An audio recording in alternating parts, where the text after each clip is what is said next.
நிவினும் வந்து நம்ம காவேரி வந்து கிளம்புறத பார்த்துட்டு யமுனா செமையாக டென்ஷன் ஆயிடுறாங்க. யமுனாவால் இந்த விஷயத்த தாங்கிக்கவே முடியல. ச்சே இந்த காவேரி அக்காவும் இப்படி பண்ணுறாளே அப்படின்னு சொல்லிட்டு செம்ம டென்ஷன் ஆயிடுறாங்க. ஏன் இவளுக்கு தனியாக போக தெரியாதாம்மா? நிவின் கூட போனால் தான் போன மாதிரி இருக்குமாம்மா அப்படின்னு சொல்லிட்டு செம்மையாக டென்ஷன் ஆயிடுறாங்க. அப்படியே வந்து பயங்கர டென்ஷனாக பார்த்துட்ருக்காங்க.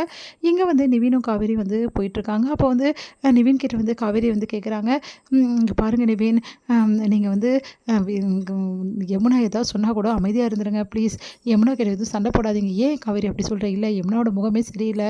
உங்கள் கூட நான் போகிறது ஏற்கனவே அவளுக்கும் அவள் வந்து நம்ம 2 பேரும் என்ன மாதிரி நினைக்கிறானே தெரில அப்படின்னோடனே காவேரி கரெக்டாக கண்டுபிடிச்சிட்டாளே அப்படின்னு சொல்லிட்டு யோசிக்கிறார் நிவின். அதெல்லாம் ஒன்றும் இல்லை, யமுனா அப்படிலாம் நினைக்க மாட்டா அப்படின்னோடனே, இல்லை எதுக்கும் நான் சொல்கிறேன், அவள் ஏதாவது சொன்னால் கூட ப்ளீஸ் அவளை மன்னிச்சிடுங்க அப்படின்னோடனே, சரி நான் பார்த்துக்கிறேன் அப்படின்றாரு. அடுத்து வந்து இங்கே விஜய் வந்து பார்த்துட்டு இவங்க 2 பேரும் அதிர்ச்சி அடைகிறாரு. உடனே விஜய் வந்து ஏன் காவேரி வந்த அப்படின்னு சொல்லிட்டு கேட்குறாரு. ஏங்க நான் வரக்கூடாதா அப்படின்றாங்க. இல்லை காவேரி இந்த நம்ம நிலைமையில எதுக்குடி இவ்வளோ தூரம் வந்த? சரி பொழுது வேறு போயிடுச்சு, எப்போ கிளம்ப போகிற அப்படின்னோடனே, நான் ஏன் கிளம்ப போகிறேன், நான் இங்கே தான் இருக்க போகிறேன்னு அதிர்ச்சி அடைகிறாங்க. நீ என்ன சொல்கிற அப்படின்னோடனே நிவின் சொல்கிறாரு, ஒரு வாரம் வந்து வீட்டில் சொல்லிட்டு தான் வந்திருக்கோம். வீட்டில் வந்து இந்த மாதிரி காவேரி ட்ரைனிங் எடுக்க போகிறாங்க அப்படின்னு சொல்லிட்டு வந்திருக்கா. அதனால் பிரச்சனை இல்லை, நீங்களும் காவேரியும் வந்து இந்த ஒரு வாரமும் இங்கேயே இருங்க, காவேரி இங்கேயே இருப்பா, உங்களுக்கு தேவையான உதவிகளை செய்ய தான் காவேரி வந்திருக்கானோன்னு அதிர்ச்சி அடைகிறாரு விஜய். என்ன சொல்கிறீங்க நிவின் அப்படின்னோடனே, ஆமாம் அப்படி சொல்லிட்டு நடந்த விஷயத்த எல்லாம் சொல்கிறாங்க. அவங்க வீட்டில் ஒத்துக்கினாங்க, நம்பவே முடியல. நான் பேசுனதெல்லாம் ஒத்துக்கிட்டாங்க அப்படின்னோடனே, சரி நான் கிளம்புறேன், காவேரி பத்திரமா இருங்க, ஏதாவது தேவைன்னா எனக்கு ஃபோன் பண்ணுங்க அப்படின்னு சொல்லிட்டு நிவின் வந்து சொல்லிட்டு போகிறாரு. இங்கே காவேரி பார்த்துட்டு விஜய்க்கு ஒன்றும் புரியல, ஏன் காவேரி இப்படிலாம் பண்ணுறா அப்படின்னோடனே, பின்ன உங்கள் இந்த நிலைமையில் நான் விட்டுட்டு நான் சும்மா இருப்பேன் நினச்சிட்டு இருக்கீங்களா? தாத்தா பாட்டி கூட இருந்தாங்களும் உங்களை எப்படி பார்த்துப்பாங்க, அவங்களும் உங்கள் கூட இல்லை, யாருமே இல்லாமல் நீங்கள் இருக்கணும், நான் பார்த்துட்டு இருப்பேனா அப்படின்னோடனே அப்படியே நெகிழ்ச்சி அடைகிறாரு. அப்படியே வந்து ஹக் பண்ணிக்கிறாங்க காவேரி. இங்கே பாருங்கள், இந்த ஒரு வாரம் உங்களை குணப்படுத்த தான் என் வேலை, உங்களுக்கு சீக்கிரமாகவே குணமாயிடும், கவலைப்படாதீங்க அப்படின்னு சொல்கிறாங்க. நீ இருக்கும்போது எனக்கு என்ன கவலை காவேரி, ஆனால் பாப்பாக்கெலாம் எதுவுமே ஆகாதுங்க, நீங்கள் தான் சொல்லியிருக்கீங்களே நம்ம 2 பேரையும் பாப்பாவே பார்த்துக்கோம் அப்படின்னோட சந்தோஷம் தாங்க முடியல நம்ம விஜய்க்கு. அடுத்து வந்து விஜய்க்கு தேவையான விஷயங்களை எல்லாமே காவேரிக்கு பார்த்து செஞ்சுட்ருக்காங்க. விஜய்க்கு வந்து அந்த வேப்பிலையாலே வந்து அப்படியே வந்து பெட்டு மாதிரி செஞ்சு அதில் வந்து விஜயை படுக்க வைக்கிறாங்க. அடுத்து வந்து விஜயோட புண்ணெல்லாம் வந்து அழகாக வந்து அவங்க வந்து என்ன பண்ணுறாங்க, தொடச்சி விடுறாங்க.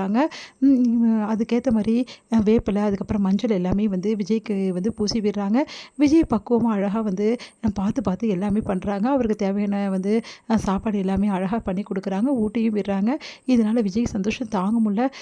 விஜய் வந்து ரொம்ப ஃபீல் பண்ணுறாரு. ஏங்க ஃபீல் பண்ணுறீங்க அப்படின்னோடனே, இல்லை காவேரி இது வரைக்கும் வந்து எங்கள் தாத்தா பாட்டியை என்னை கவனிச்சிட்ருக்காங்க, அப்புறமா நீ எனக்கு மேலே அவ்வளோ பாசமாக இருந்த, அதுக்கப்புறம் வந்து எனக்கு உடம்பு சரியில்லாமலாம் அந்த அளவுலாம் ஆனதில்லை, ஆகும்போது வந்து நீ என் கூட இல்லை, ஆனால் இப்போ நீ என் கூட இருக்க, எனக்கு இது நினைக்கும் போது என்ன சொல்கிறதே தெரியல காவேரி, என் அம்மாவே என் கூட இருக்க மாதிரி இருக்குது அப்படின்னு சொல்லிட்டு அப்படியே வந்து தலை சாய்ச்சிக்கிறாரு.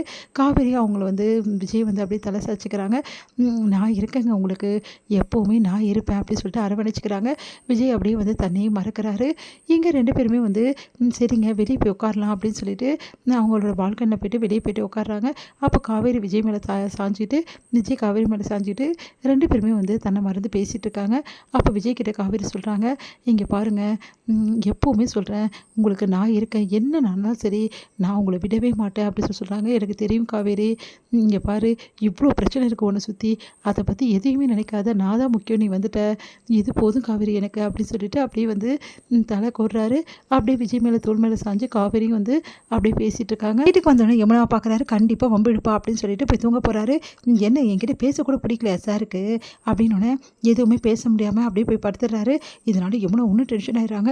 ஓ அப்படி போதா அப்படின்னு சொல்லிட்டு